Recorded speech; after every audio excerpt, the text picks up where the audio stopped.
आप जिस नेता को वोट देते हैं क्या वाकई वही देश चला रहा है, या फिर कहीं कोई गुप्त मंत्रिमंडल शैडो कैबिनेट जो बिना चुनाव, बिना पद और बिना जिम्मेदारी देश की बड़ी नीतियां, कानून और फैसले तय कर रहा है। नमस्कार, आप देख रहे हैं SL न्यूज़ और आज हम आपको लेकर चलेंगे देश की राजनीति के उस अंधेरे हिस्से में जहां होते हैं बंद दरवाजों के पीछे बड़े फैसले और उनके पीछे होते हैं नामहीन चेहरे जिनका न कोई पद होता है न जवाबदेही। शैडो कैबिनेट क्या होता है? सामान्य तौर पर शैडो कैबिनेट की अवधारणा ब्रिटेन में होती है। वहां विपक्षी पार्टी अपनी एक सपोर्टिंग कैबिनेट तैयार रखती है, लेकिन भारत में ये कॉन्सेप्ट बिल्कुल गुप्त और अनऑफिशियल रूप में सामने आ रही है। शैडो कैबिनेट यानी वो लोग जो सरकारी मंत्री नहीं हैं, लेकिन उनके साथ बैठकों में होते हैं, पॉलिसी ड्राफ्टिंग में सलाह देते हैं और कई बार उनके फैसलों के मुख्य सूत्रधार होते हैं। ये लोग कौन हैं? इनका कोई आधिकारिक पद नहीं,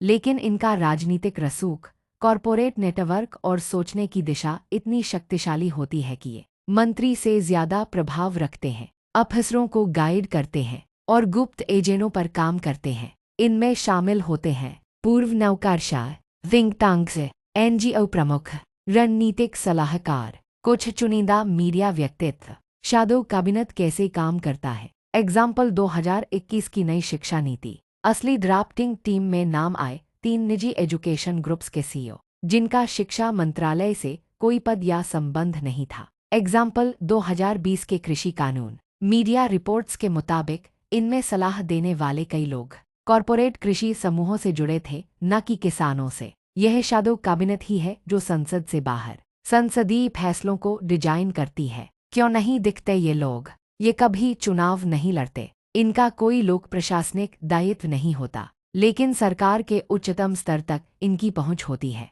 और जब कोई पॉलिसी विवादित हो जाती है तो इनका कोई नाम जिम्मेदारी में नहीं आता। कौन कौन सी सरकारें शैडो कैबिनेट से प्रभावित रही हैं? 2014-2024 की केंद्र सरकार। कुछ कंसल्टिंग ग्रुप हेड्स को लगातार नीति आयोग, वित्त मंत्रालय और MEA के बैठकों में देखा गया। RTI डालने पर जानकारी नहीं दी गई। Non government individuals, hence not accountable. 2004-2014 का यूपी नेशनल एडवाइजरी काउंसिल में शामिल लोग जो मंत्रियों से ऊपर माने जाते थे। वहां कई NGO प्रमुखों ने भूमि अधिग्रहण, महिला कानून और RTI तक ड्राफ्ट किए। क्या आप जानते हैं, एक प्रमुख केंद्रीय मंत्री के नए कानून का ड्राफ्ट पहली बार मंत्रालय में नहीं बल्कि एक प्राइवेट PR कंपनी के पास से लीक हुआ था। उस कंपनी का मालिक पूर्व मीडिया स्ट्रेटेजिस्ट है, जो अब कम से कम 4 मंत्रियों के सलाहकार के रूप में अनौपचारिक रूप से कार्य करता है। आगे बढ़ने से पहले वीडियो को लाइक करें, कमेंट में अपनी राय जरूर दें,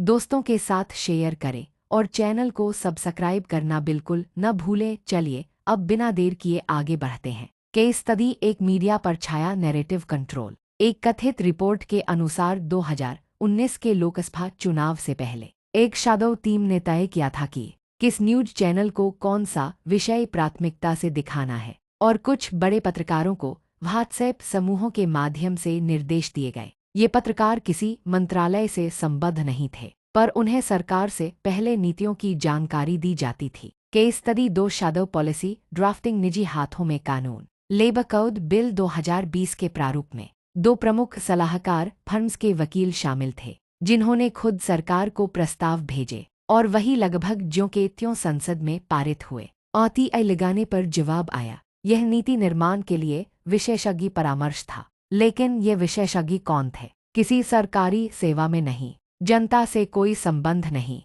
और उनकी जवाबदेही शून्य। यह लोकतंत्र है या बंद दरवाजों का सौदा? अगर फैसले वो लोग ले रहे हैं जो जनता ने चुने नहीं, तो ये गंभीर लोकतांत्रिक संकट है। क्या हम एक ऐसे सिस्टम की तरफ बढ़ रहे हैं जहां नेता सिर्फ चेहरे हैं और शक्ति के असली धागे किसी और के हाथ में हैं? जब देश की नीतियां चुनावी मंच से नहीं बल्कि बिजनेस मीटिंग्स और थिंक टैंक्स की टेबल से बने, तो जनता को सवाल पूछने का हक है। देश को चलाने का हक सिर्फ उन्हीं के पास होना चाहिए जिन्हें जनता ने चुना है, न कि उन छाया मंत्रियों के पास जो पर्दे के पीछे सरकार की दिशा तय कर रहे हैं। कमेंट करें, क्या आप शैडो कैबिनेट जैसे सिस्टम से वाकिफ थे? क्या आपको लगता है लोकतंत्र असली और नकली शक्ति में बंट चुका है?